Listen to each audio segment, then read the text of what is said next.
Do you affirm that the testimony you're about to give before the committee will be the truth, the whole truth, and nothing but the truth, so help you God? I do. Let the record reflect that the judge has answered in the affirmative, and having met that requirement, you may now proceed with your remarks.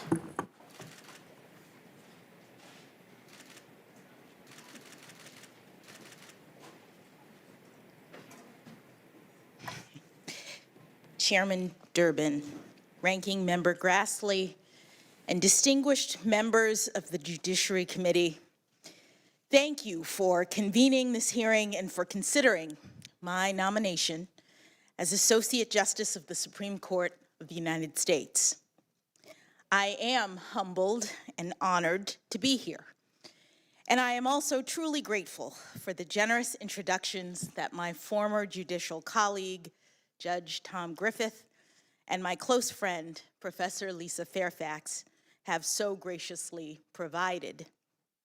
I'm also very thankful for the confidence that President Biden has placed in me and for the kindness that he and the First Lady and the Vice President and the Second Gentleman have extended to me and my family. Today will be the fourth time that I've had the honor of appearing before this committee to be considered for confirmation. Over the past 3 weeks, I have also had the honor of meeting each member of this committee separately, and I've met with 45 senators in total. Your careful attention to my nomination demonstrates your dedication to the crucial role that the Senate plays in this constitutional process, and I thank you. And while I'm on the subject of gratitude, I must also pause to reaffirm my thanks to God, for it is faith that sustains me at this moment. Even prior to today, I can honestly say that my life has been blessed beyond measure. The first of my many blessings is the fact that I was born in this great nation a little over 50 years ago in September of 1970. Congress had enacted 2 Civil Rights Acts in the decade before, and like so many who had experienced lawful racial segregation firsthand, my parents, Johnny and Ellery Brown, left their hometown of Miami, Florida, and moved to Washington, D.C. to experience new freedom. When I was born here in Washington, my parents were public school teachers, and to express both pride in their heritage and hope for the future, they gave me an African name, Ketanji Onyeka, which they were told means lovely one. My parents taught me that unlike the many barriers that they had had to face growing up, my path was clearer, so that if I worked hard and I believed in myself in America, I could do anything or be anything I wanted to be. Like so many families in this country, they worked long hours and sacrificed to provide their children every opportunity to reach their God-given potential. My parents have been married for almost 54 years, and they're here with me today. I cannot possibly thank them enough for everything they've done for me. I love you, Mom and Dad. My father, in particular, bears responsibility for my interest in the law. When I was 4, we moved back to Miami so that he could be a full-time law student, and we lived on the campus of the University of Miami Law School. During those years, my mother pulled double duty, working as the sole breadwinner of our family while also guiding and inspiring 4-year-old me. My very earliest memories are of watching my father study. He had his stack of law books on the kitchen table while I sat across from him with my stack of coloring books. My parents also instilled in me and my younger brother, Ketanji, the importance of public service.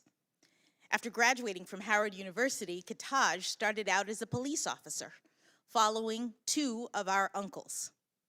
After the September 11th attacks on our country, Ketanji volunteered for the Army and eventually became an infantry officer serving 2 tours of duty in the Middle East. Ketanji is here today providing his love and support as always. And speaking of unconditional love, I would like to introduce you to my husband of 25 years, Dr. Patrick Jackson. I have no doubt that without him by my side from the very beginning of this incredible professional journey, none of this would have been possible. We met in college more than 3 decades ago, and since then, he's been the best husband, father, and friend I could ever imagine. Patrick, I love you. William, Patrick's identical twin brother, is here as well, along with his wonderful wife, Dana. Also here from Park City, Utah, are Patrick's older brother, Gardy, and his wife, Natalie. And last, but certainly not least, my very dear in-laws, the matriarch and patriarch of the Jackson family, Pamela and Gardner Jackson, have traveled here from Boston to be with me today. I'm saving a special moment in this introduction for my daughters, Talia and Layla. Girls, I know it has not been easy as I've tried to navigate the challenges of juggling my career and motherhood. And I fully admit that I did not always get the balance right. But I hope that you've seen that with hard work, determination, and love, it can be done. I am so looking forward to seeing what each of you chooses to do with your amazing lives in this incredible country. I love you so much. There are so many others who are not here today, but whom I need to acknowledge. I have a large extended family on both sides. They are watching from Florida, North Carolina, New Jersey, Connecticut, New York, Massachusetts, Colorado, and beyond.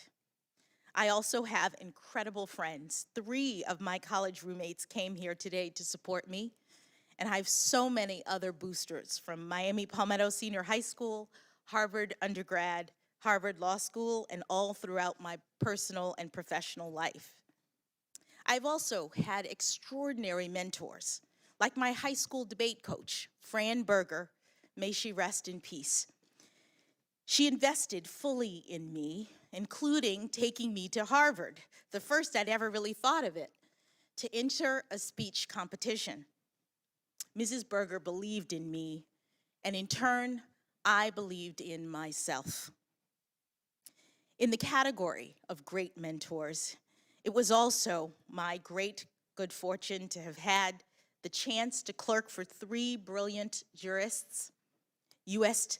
District Judge Patty Saris, U.S.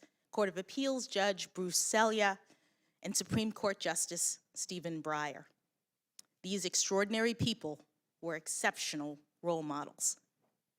Justice Breyer, in particular, not only gave me the greatest job that any young lawyer could ever hope to have, but he also exemplifies what it means to be a Supreme Court justice of the highest level of skill and integrity, civility, and grace.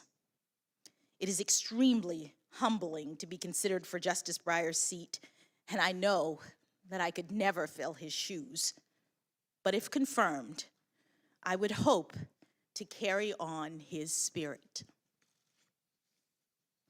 On the day of his Supreme Court nomination, Justice Breyer said, quote, "What is law supposed to do, seen as a whole? It is supposed to allow all people, to live together in a society where they have so many different views, so many different needs, to live together in a way that is more harmonious, that is better, so that they can work productively together." End quote. I could not have said it better myself. Members of this committee, if I am confirmed, I commit to you that I will work productively to support and defend the Constitution and this grand experiment of American democracy that has endured over these past 246 years. I have been a judge for nearly a decade now, and I take that responsibility and my duty to be independent very seriously. I decide cases from a neutral posture. I evaluate the facts, and I interpret and apply the law to the facts of the case before me without fear or favor, consistent with my judicial oath. I know that my role as a judge is a limited one, that the Constitution empowers me only to decide cases and controversies that are properly presented. And I know that my judicial role is further constrained by careful adherence to precedent. Now, in preparing for these hearings, you may have read some of my more than 570 written decisions, and you may have also noticed that my opinions tend to be on the long side. That is because I also believe in transparency, that people should know precisely what I think and the basis for my decision. And all of my professional experiences, including my work as a public defender and as a trial judge, have instilled in me the importance of having each litigant know that the judge in their case has heard them, whether or not their arguments prevail in court. During this hearing, I hope that you will see how much I love our country and the Constitution and the rights that make us free.